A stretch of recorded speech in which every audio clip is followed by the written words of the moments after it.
بسم اللہ الرحمن الرحیم۔ السلام علیکم دوستو، دنیا بھر کی خبروں میں آج آپ سنیں گے، لیکن اس سے پہلے اگر ہو سکے تو لائک اور سبسکرائب کا بٹن ضرور دبا لیں۔ شکریہ۔ اسرائیلی مظالم کے خلاف لبنان میں قائم مزاحمتی تحریک حزب اللہ نے کہا ہے کہ اسرائیل اور حماس کے درمیان معاہدے کا حصہ نہیں ہے۔ حزب اللہ کا کہنا ہے کہ دوران جنگ بندی جنوبی لبنان میں اسرائیل نے جارحیت کی تو جواب دیں گے۔ جنگ بندی معاہدے پر حماس نے رد عمل دیتے ہوئے کہا ہے کہ قطر اور مصر کی سرپرستی میں معاہدے پر پہنچ گئے ہیں۔ 4 دن کے لیے انسانی بنیادوں پر جنگ بندی کے معاہدے پر اتفاق ہو گیا ہے۔ حماس کا کہنا ہے کہ معاہدے کے مطابق غزہ کی پٹی میں اسرائیلی جارحیت کو روک دیا جائے گا۔ غزہ کے تمام علاقوں میں امداد کے سینکڑوں ٹرک پہنچائے جائیں گے۔ معاہدے کے مطابق غزہ کی فضائی حدود مکمل طور پر بند رہے گی۔ اسرائیل جنگ میں وقفے کے دوران غزہ میں کسی کو گرفتار نہیں کرے گا۔ آئندہ ہر 10 اسرائیلی یرغمالیوں کی رہائی پر لڑائی میں 1 روز کا وقفہ دیا جائے گا۔ وزیر اعظم بننے کی یقین دہانی پر خاور مانیکا نے عمران اور بشرا کی شادی خود کروائی۔ ایک نیا انکشاف سامنے آ گیا ہے۔ جب سے خاور مانیکا دوستو انٹرویو سامنے آیا ہے، سوشل میڈیا سمیت ہر جگہ پر بحث کی ایک جنگ چھڑی ہوئی ہے۔ پاک ترک 5th generation TF-X fighter jet کی آئندہ ماہ پہلی پرواز کی تیاریاں شروع ہو چکی ہیں۔ پاک ترک 5th generation TF-X fighter jet کی آئندہ ماہ پہلی پرواز کی تیاریاں جاری ہیں۔ کنزیومر کانفیڈنس انڈیکس سروے کے مطابق صرف 10% پاکستانی اس بات پر یقین رکھتے ہیں کہ ملک درست سمت میں جا رہا ہے اور معاشی مسائل ان کے لیے سب سے زیادہ پریشان کن ہیں۔ سروے کے نتائج ملک کے خراب حالات کی عکاسی کرتے ہیں، لیکن معیشت کو انتہائی کمزور سمجھنے والے افراد کی تعداد کم ہو کر 60% رہ گئی ہے۔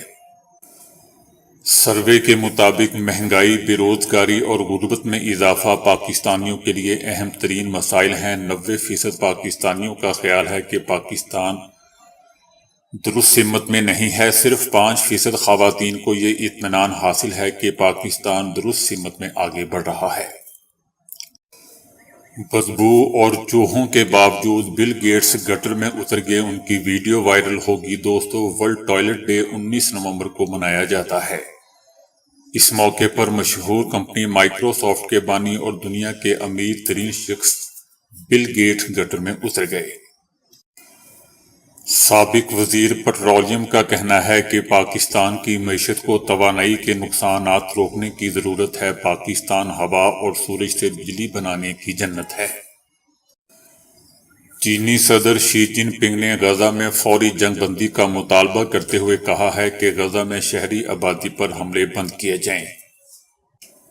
چینی صدر نے کہا کہ فلسطین پر بین الاقوامی کانفرنس بلائی جائے اور کانفرنس بلا کر فلسطینی مسئلہ اتفاق رائے سے حل کیا جائے، جبکہ ایرانی صدر ابراہیم رئیسی نے کہا کہ اسرائیل سے تمام تعلقات ختم کیے جائیں۔ اسرائیل سے سیاسی، سماجی، اقتصادی اور فوجی تعلقات فوری منقطع کیے جائیں۔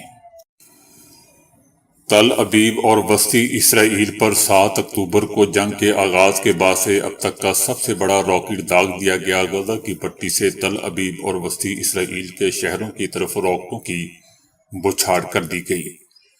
اسرائیلی فوج نے کہا ہے کہ تل ابیب اور اسرائیل کے وسطی علاقے میں میزائل وارننگ سائرن بجنا شروع ہو گئے۔ غزہ کی پٹی سے برسائے گئے اس بڑے راکٹ کے حوالے سے مزید تفصیلات واضح نہیں ہو پئی۔ القسام بریگیڈ نے کہا ہے کہ اس نے شہریوں کے قتل عام کے جواب میں وسطی اسرائیل میں تل ابیب پر راکٹوں کی بارش کر دی ہے۔ اسرائیل کے سابق وزیر اعظم ایہود بارک کا اعتراف کیا ہے کہ غزہ میں ہسپتالوں کے نیچے بنکرز ہماری فوج نے بنائے تھے۔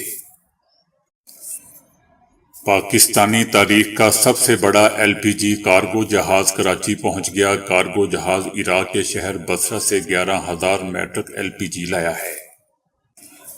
جس میں سے 5,000 ٹن LPG نجی امپورٹر اور 6,000 ٹن نجی ٹرمینل کو دی جائے گی۔ تو دوستو ابھی کے لیے اتنا ہی۔ ویڈیو کو لائک اور شیئر کرنے کا بہت بہت شکریہ۔